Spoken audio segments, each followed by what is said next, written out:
last night. Man, what an absolute ass beating. I'm going to bring Angelo up here in a sec. I got to tell you, I looked over at my wife. I went, 23 yards in the first half in total offense. This thing's over. I'll do it to Angelo here. Watch this. Coin toss at the start of the game. That thing was over. More of an iconic win than 17. That may have been your first. You always remember it? That's a beatdown. Let's bring our friend Angelo Cataldi in, who called the beatdown. Hey, he said 5 wins, but he also said, I can't wait to see Andy Reid and everyone on that sidelines just moaning the way that they were. Boy, I saw more jaws like this, Angelo. It was so good. It was magic. I got to start with this, though, Dan. I know I'm sure you've said something by now. You sent me your prediction before the game, and it was the best prediction anybody gave. Anyway, tell them what the score was that you told me before the game. I said 30-20. I said it would be 24. No, you said 40-24. Yeah, 40-24. I think I told you. 40-24. Yeah. How is that possible? Nobody. That's crazy. But anyway, it was, Dan, I'm just trying to figure out what I loved more.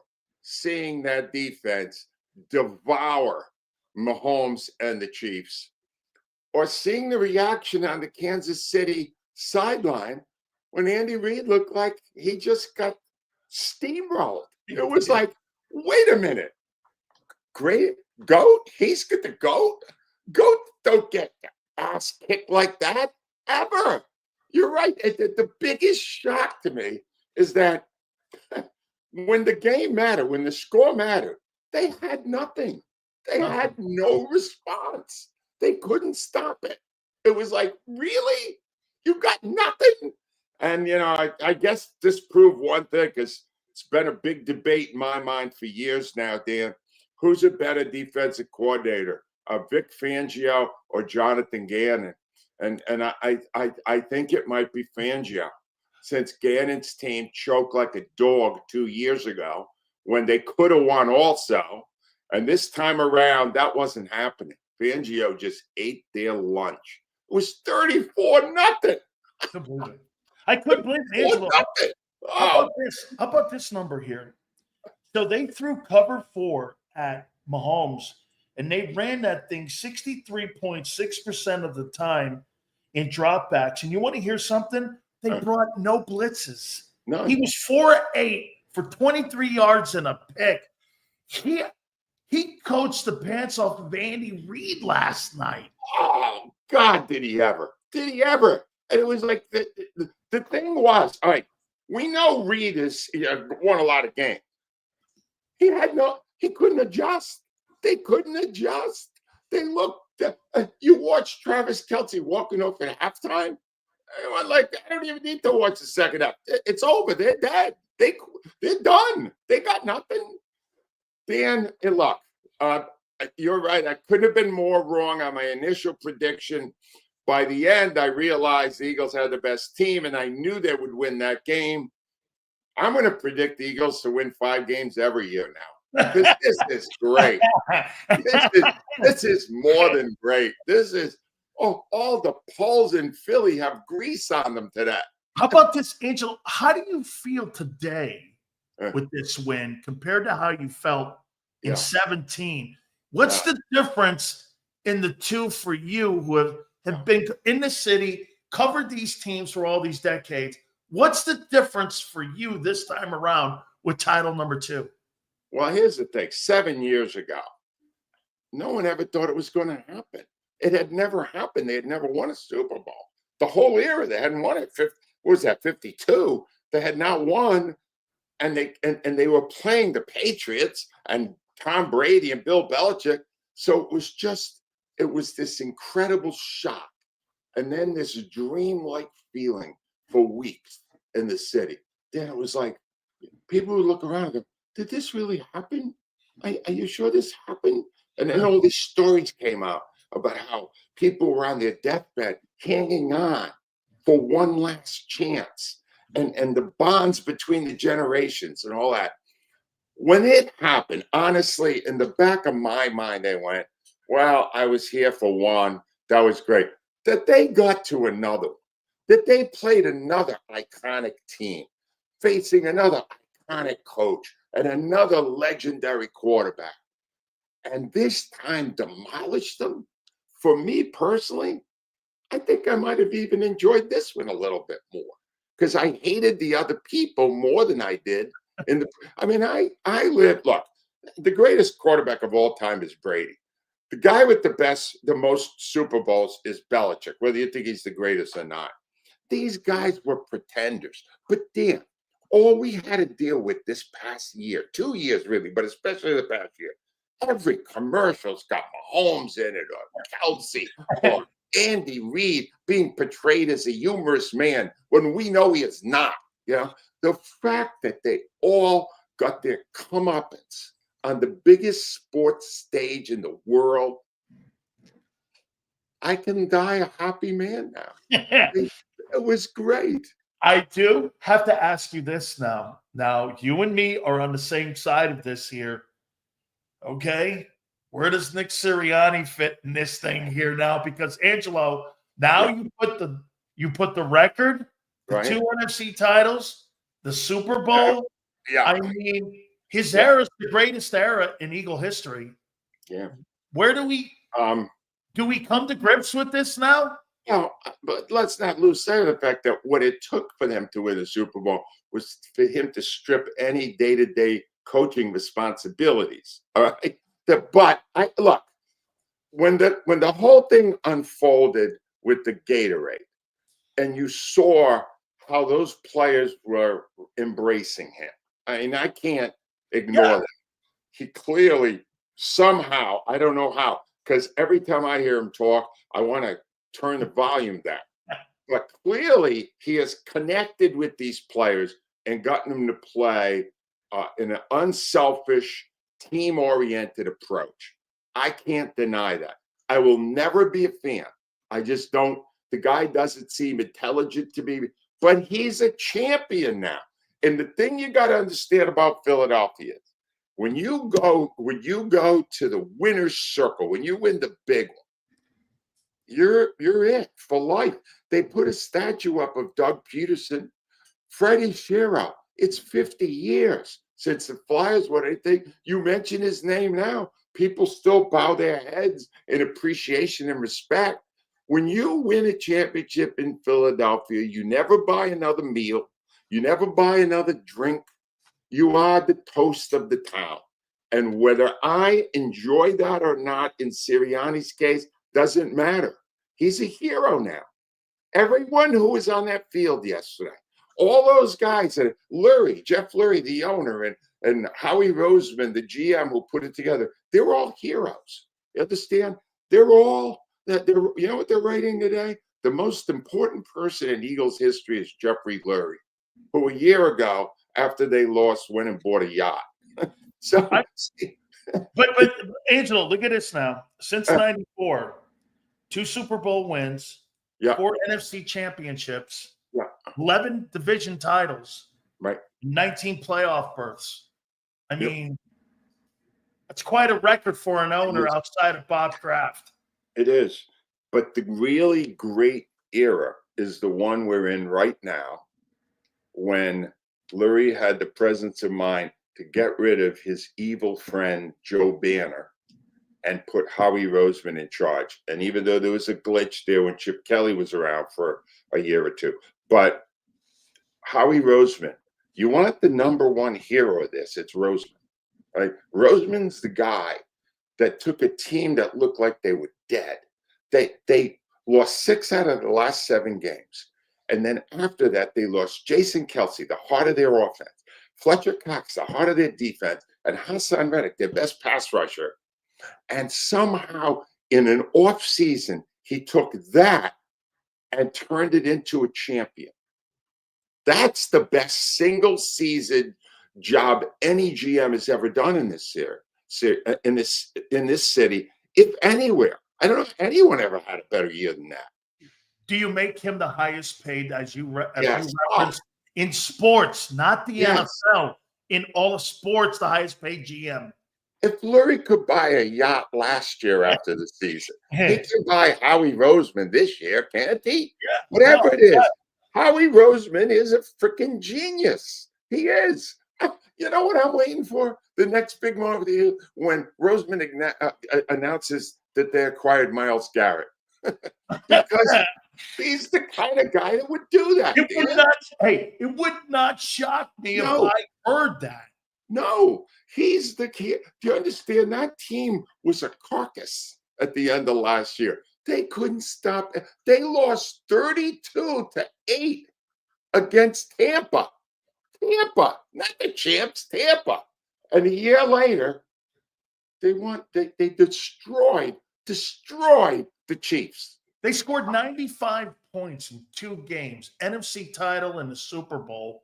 They scored 95 points. Yes. I mean, and it's absolutely incredible. Do you give this credit for the organization that maybe 23, Angelo, really did show them and expose some of the issues that they had on how they went about their business, because they seemingly rectified all of that meltdown of a year ago, got experienced coordinators. They didn't deviate off a game plan. They pivoted early from a passing offense to a defense, to an offensive team that ran the ball, played defense. They really had a pivot in the year. And I think that bye week, don't you agree, was the pivot on what really happened last night?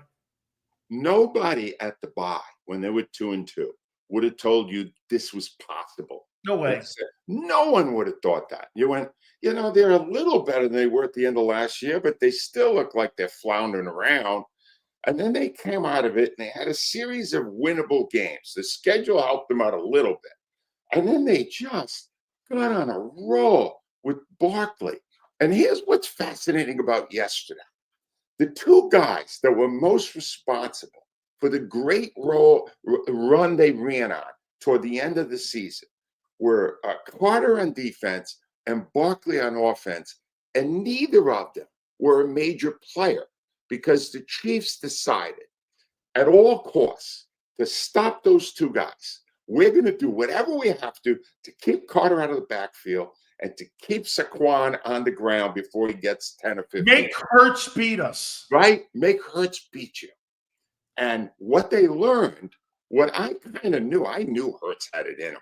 But what they learned is this team could beat you a lot of ways. And the rest of the defensive line went nuts. You're right. Sweat had the best game of his career. Right? Unreal. Williams was all over the field. Unreal. What's his name? Brandon Graham came back and he was running around like a young guy. No, they had more than just what got them there. They had other options. And I don't want to leave Hurts out of this conversation there, because he also now will be a hero in Philadelphia. There was a debate about him all through this. I was part of it. Right? People were going, is he really that good, or is he just a game manager, or what he is? He's whatever you need him to be, because he doesn't have that massive ego that most quarterbacks have. He doesn't worry about getting all the credit. But when you need a big play, he's going to put that ball on the hands of the receiver. And he did it repeatedly. It was just, he's a hell of a football player. He's my favorite quarterback they've ever had. And he will eventually, when all is said and done, he will be the best quarterback the Eagles ever had. How about this one, Angelo? I made a comparison to him to Aikman and how Aikman won games. Troy won 3 Super Bowls. He's a Hall of Famer. He's got numerous championships, and he played within a system with a guy like AJ, Irvin, had a great run game, Emmett, Saquon, and he did whatever they wanted him to do. But people don't sometimes like the optics, because when you talk about the greatest quarterbacks of all time, Aikman's name's not going to be brought up in that conversation. And so for me, when I go, oh, Josh Allen's this, Lamar's this, Burrow's this, here's the one thing Hurts can always come back at you with. Well, my resume says 2 NFC titles. I've never missed the playoffs as a starter. I've got a Super Bowl championship, and I'm an MVP. the rest of those guys are looking up at him right now, aren't they? They are. And that's a phenomenal comparison because Aikman also is not flamboyant. He Nothing. was kind of No ego. no ego. He understood that it was a team, not his stage alone. And that's the thing that's been great about Hurts the whole time, Dan, that he has never, ever, even in the fourth quarter, all these that jackass Sirianni is making a fool of himself, but the game is still, could you wait till the 2-minute warning at least? But anyway, and here's him, stone-faced.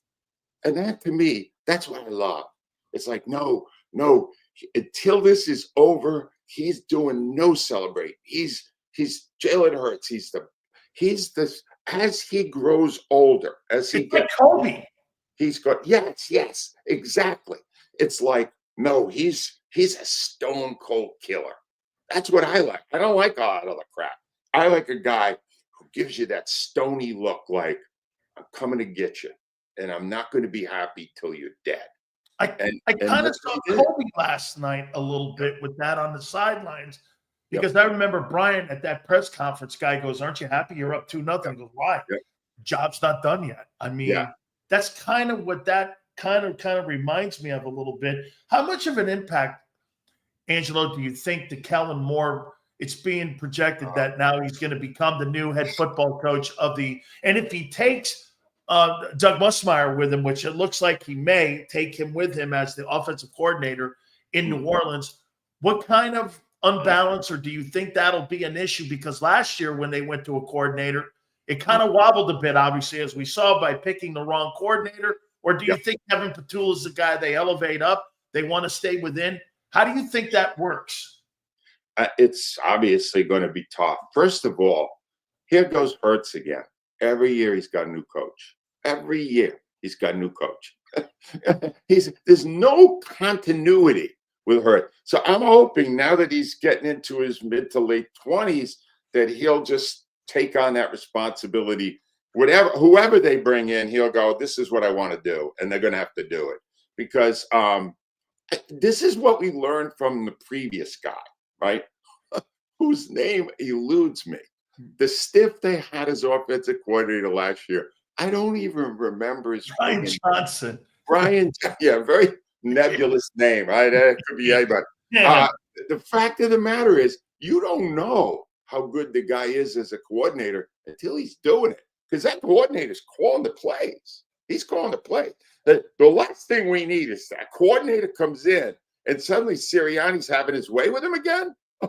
That's a recipe for disaster. You don't think want that Frank Reich would be a bad hire for that reason? Because those two guys would be working in the same room together? It would be a good hire. Okay. The one thing we know about Frank Reich is he's a very good offensive coordinator and a very good play caller. And he's currently unemployed. I would have no problem with that. He's loved in the organization. That's what I would prefer rather than bring another guy up who hasn't done the job and hope he can. Why don't you got a Super Bowl team. Bring a guy in that can do the job, and that would be a safer move, I would think. How about this, Angelo? Next year, this offseason, could you see them doing this, which I think would be a flaw in their approach? You won this football season by running and being dominant on both lines of scrimmage, and you just were able to beat the shit out of people the entire year. I could see them bringing potentially a guy in or talking to a guy that would want to get the passing game going again and to having elevate the numbers. Because look, like we said, look at the money that they've spent. People go like this, I don't care about passing numbers. Well, that's not the point. The point is you got to care about the salaries that you're spending. You got 35 over here, you got 25 here, you got 15 in the tight end position. So I hear people go, I don't care about Hurts' numbers. That's not the point. It's the payroll that you got to care about. Could you see them again trying to go down that route? Or do you think you stayed with what won you a Super Bowl? When I wrote on my blog today, I had just one piece of advice for the fans who love the Eagles. and that is just embrace what you feel right now. This feeling's going to last for a while because, man, you just don't know what's coming around the bend, especially in the NFL. And the fact is, Kellen Moore, more than any Eagle in the whole time Jeff Lurie's been the owner, gave the game over to the run, saw what Barkley was doing, and just pounded it, pounded it, pounded it. Even last night, and it didn't work very well. He kept trying the whole game. He never stopped trying to run. Running was a factor last night when he went for 72 in the TD last night. I thought him loosening up was kind of the whole scenario too. Plus his efficiency, that pass down the middle of the field with Devontae was awesome. But I mean, that run game, whether it's him or Barkley, it's still a factor there because, again, I mean, they ran the ball exceptionally well last night with both guys. Okay, exactly. Barkley, hey, I got to tell you this too, Angelo. Barkley last night in his pass protection was a charge great. It was great. You're right. Yes. The blocking was fantastic. That's the other reason they brought him there, because he is a great blocker as a running back. And he picked up the blitz repeatedly and gave Hurts extra time. No, Kellen Moore, he's going to be an amazing hero in Philadelphia because he's only going to have this 1 year. And he came in and he won a Super Bowl. And he did it in a way that even the ownership of the team doesn't endorse. They'd rather pass the ball. They're on the record with that. And he said, no, we got a great runner. We got a great offensive line. We're going to pound it. That's why, Dan, look, I'm not going to predict 5 wins next year. No, you should. Well, I will. Yeah. Not yet. I want to seem like a total cartoon character. I'll wait a couple of weeks for that. But what I'll tell you right now is this. It's going to be – that's a trap door, that next offensive coordinator, because the team wants to pass the ball. The ownership wants to pass the ball. They've got all the elements to have a great passing game. They had a great passing game in the Super Bowl. They're probably going to do that more. Kellen Moore didn't let him do it. No. Kellen Moore called his own game, and he called it brilliantly, and they won a Super Bowl. And, I wish him well. He's always going to be high on my list now of guys that came into this town and just won us all over in one season. He did a great job. How about this? If you're Jerry Jones, you let Sean Payton go 1 year, and now you let this guy roll out of your building. Two future head coaches that you had in your own building because you think you know better. Angelo, 2 more here for you. Do you believe that this is going to be the beginning of something unlike 17, where it was a 1-year window? Or do you believe that this organization does things at times that gets in their own way, that stops them from having continued success year in and year out? And I mean the ultimate success by running through the tape. Look, they're obviously going to be a playoff team for a while. They got so much talent. Howie had such a great draft. They have a great, great foundation for terrific defense. So they're going to have to re-sign Baum, but I assume Baum is going to come back after the year he had here. Why would he leave?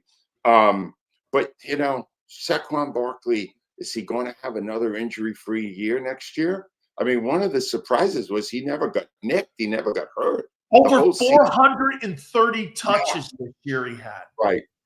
Look, that's why I'm trying to tell people, enjoy this. You don't know what's coming next. To me, it's probably a big step back because the schedule is way harder. Number one.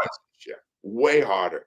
And everybody's looking out for you now. You won a Super Bowl. You got a target on your back. But they're going to be a playoff team. And I'm the last guy to predict that, since my 5-win prediction will stay with me for the remainder of whatever life I have left. But it was, Dan, it was so great. And Dan, can we spend 1 more minute just making fun of the losers? Because this is the thing, all right?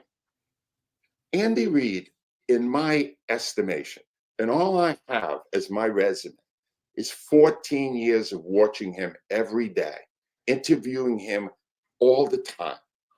Andy Reid, in the history of professional sports, is the biggest fraud that ever lived.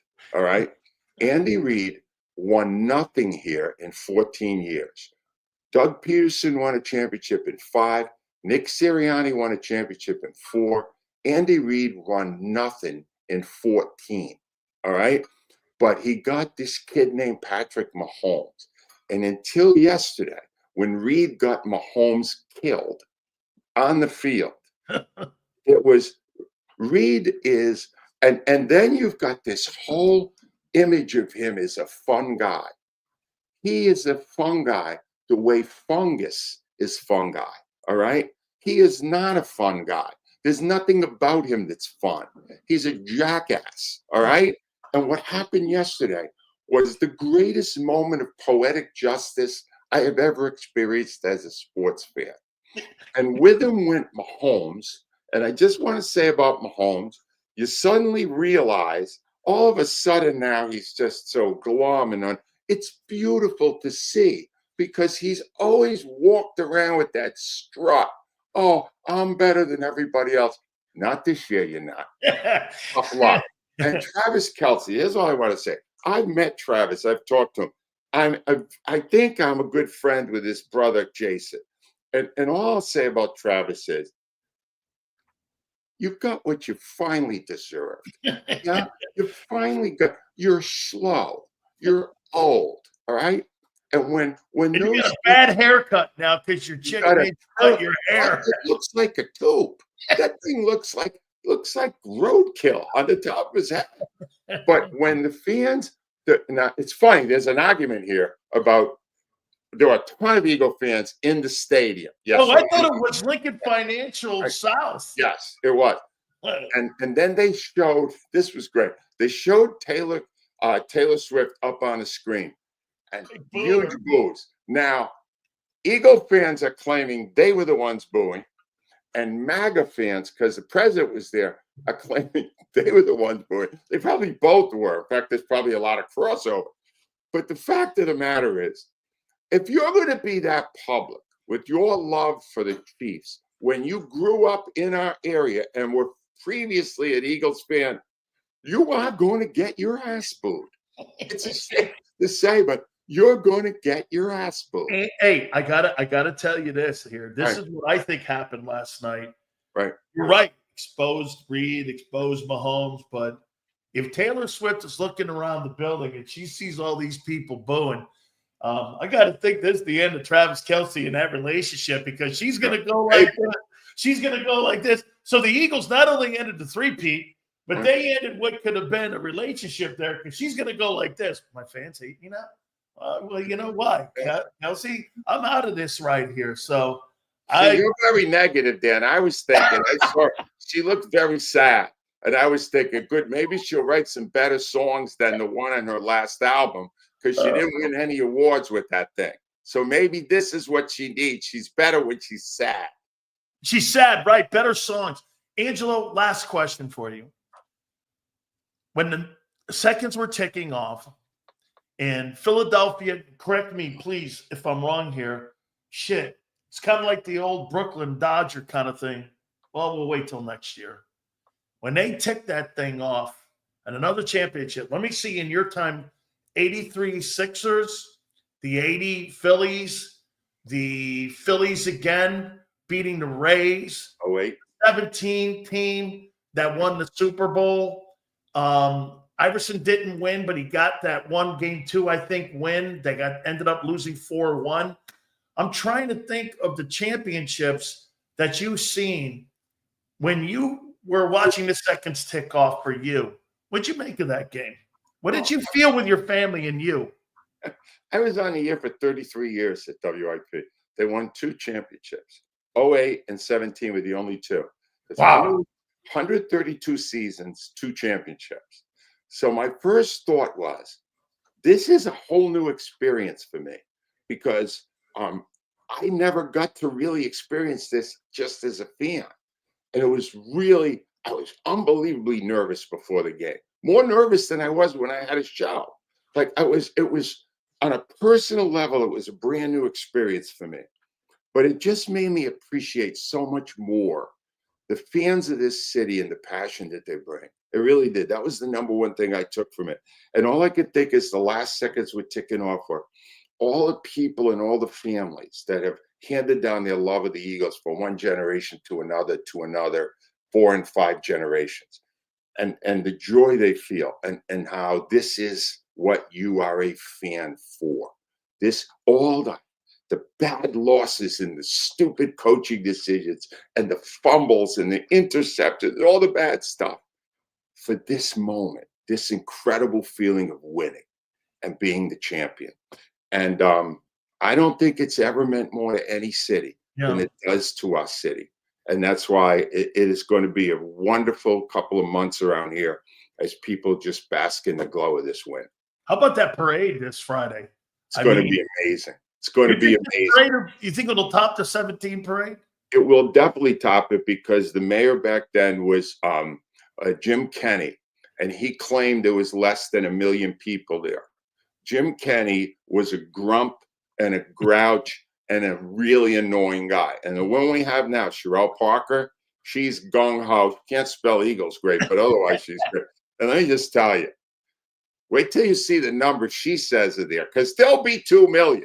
There were 2 million the last time, but the grumpy mayor didn't want to say it. Wait, am I supposed to somehow dissect that and figure out political affiliations off of something?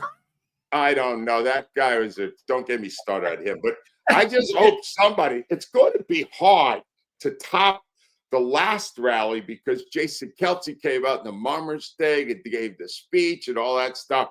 But it doesn't matter. Whoever says whatever they say or whatever they do, you're the champs. You won it. No question. No better feeling. None. I can't wait to read Angelo's blog the next couple months here, man, because this place is going to be lit, like he says. Angelo, congratulations, man. I mean, your folks, your people. I've been getting videos. Julio, I'm downtown. Look at me. Hey, Hulk Hogan ain't got shit on me. I'm sitting here. I mean, King Kong. I mean, they're hanging out down there at the library. They're hanging out down in City Hall. They're going, go on. I'm going, this is crazy, man. That must be a scary place down there right now, man, because it is really awesome to see what a fan base like that, when they get their championship, especially with that team, right, Angelo? Yes. This was – we didn't have to sweat out the last couple of minutes. It was, no way. And it was the best. And that's why for the next few weeks, all the poles in Philadelphia will have grease on them to keep the people from climbing to the top and killing themselves. Yeah. Nuts. Absolutely. Great stuff. Thank you so much, Thank Angelo. you, Dan. I appreciate it. Thank you so much for giving me this forum all these weeks. I really enjoyed it. Thank you, my friend. Thank you so much, my dear friend. That is Angelo Cataldi. We so appreciate our good friend. Make sure you guys please hit that like button. Guys, give me a total on the likes too right now. Holy cow. Jesus. I mean, he is not an Andy Reid guy, that's for sure. Okay? He is not an Andy Reid guy. I think Andy Reid's, I think his resume speaks for itself. I really do. Okay? 552, you guys are killing it, man. Please hit that like button. Zander, did I miss any supers while